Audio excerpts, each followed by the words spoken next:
What's good, YouTube, man? Doing another unboxing-ish video.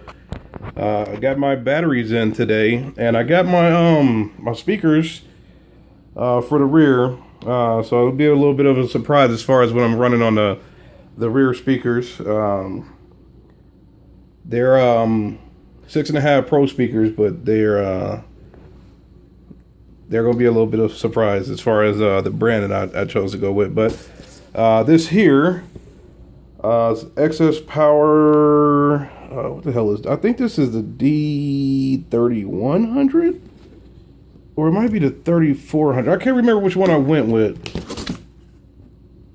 It's just big as hell. That's what I do know. This freaker, this damn thing is 80 fucking pounds, and shit. Let's see what we got on the inside. So it came, like I said, I already cut the top off just to make it easier to do it with one hand. Came packaged just like this. I decided to do this video in my garage because this battery is heavy as hell, man.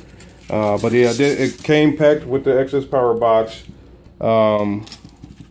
styrofoam top or whatever, and some Excess Power stickers. That's cool. And whatever the hell this is. Alright, Excess Power, Real Power, Unreal Performance. So I guess this is kind of the manual, or just showing you the spell, or the Excess Power cell specifications and whatnot, and charge voltage, reference chart, and all that good stuff. So, oh man.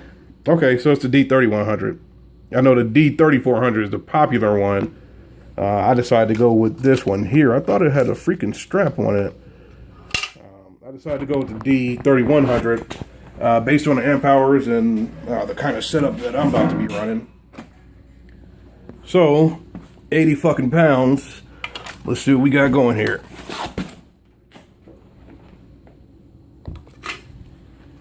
Yeah, that's heavy. That's fucking heavy. That's a big fucking battery, man. Alright, so this joker here will be going in my trunk. Got the Sky High car audio, basically the ring terminals that go on top of that. Be running some, I've been running GP audio, no BS, Miracle Wire for the last 2 years. I'm gonna run welding cable this year, but I'm still gonna use that the GP audio wire too. It's just not gonna be for the power run this year. But for my battery under the hood, enough about this Excess Power. For the under the hood, I went with a kinetic. Actually, I thought I was gonna go Excess Power, but I decided to go with this kinetic. I think it's the Rev 12 something. What is it? AC 1200, I think. Because I got a 2012 Chevy Malibu. I know a lot of people are running like the AC 1400s under there, but I need this so I can run multiple runs of power and ground. Get it under there without, basically let it fit without a bunch of issues. So yeah, so these are the batteries. Probably put these in the next couple days if I'm not feeling too lazy to get everything done, because I'm working in the daytime trying to get this stuff done at like in the evenings, and especially with it being fall now, the sun is starting to go down to like around 7 o'clock, 7:30, so it's making a little bit of a tight window. But pretty much whenever I have the free time, like I said, if not sometime this week, I'll definitely get them in this weekend for sure. I got most of my welding cable in. I don't have the fucking the 2.0. I just hit eBay up about that because United States Postal Service says it's delivered. I don't have a damn thing, so hopefully they'll get that. Hopefully they'll come today, or they'll find it, or whatever the issue is, we'll get that resolved. So D3100 in the trunk, kinetic AC Rev 1200 in the under the hood, and I got the Rev edition because it's supposed to be pure lead. And I was gonna go North Star. I was actually gonna go with the North Star battery instead of this Excess Power. But I mean, looking at these are pure lead as well, so that was supposed to be like North Star's claim to fame as far as the batteries being pure virgin lead, and That's why I got the red version of this one here. So, like I said, on the highs, that's going to be a little bit of surprise. I do a lot of research before I pull the trigger on the items that I buy. If you y'all ever checked out a channel, it's called Fat Boy. It's a dude down south. He bought these speakers and convinced me to get them. So I decided to give Rockville another try. And Rockville's been legit as far as their subs, and supposedly their speakers are as well. So you'll see all 4 of those down there. So decided to go with the Rockville Pro speakers. Turn this around. RM6 Pro. So it's a 6.5.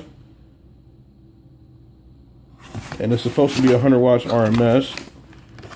And I got a Rockford Fosgate amp that I'm going to run to these. So I can't lie. Looking at these, I go out to the local stereo shop out here in Omaha to Stereo West, and I look at a lot of pretty much all they subscribe to is like Pioneer Kenwood and JL. I look at a lot of the JL audio, and these compared to those for the price, yeah, can't really complain. The magnet on the back of this joker is massive. Look at the size of that magnet on a 6.5. So this will be the Pro speaker that I'm running this year, and go from there. I don't know what the hell is going on with my focus. Must have hit a button. I think I hit a button. All right, cool. So there you go. Rockville 6.5 for my Pro speakers. Like I said, I'll be running 4 of those. 4 of these in the rear deck. I'm still waiting on my front speakers. They should, according to UPS, those should be here today. So I'm happy. I got my speakers in. I got the battery, the rear battery, and the front battery, and the 4 Pro speakers to go in the back. Just waiting on the. I got my 2-channel amp. Waiting on the 4-channel amp for these, and the welding cable. Once we get all this stuff, front speakers and whatnot, we get it all, we'll start installing. And I'll definitely be doing some updates then. And as usual, if any questions, comments, concerns, just hit me up. I'll be more than happy to answer any questions you might have. This is Young Dub, and I'm out.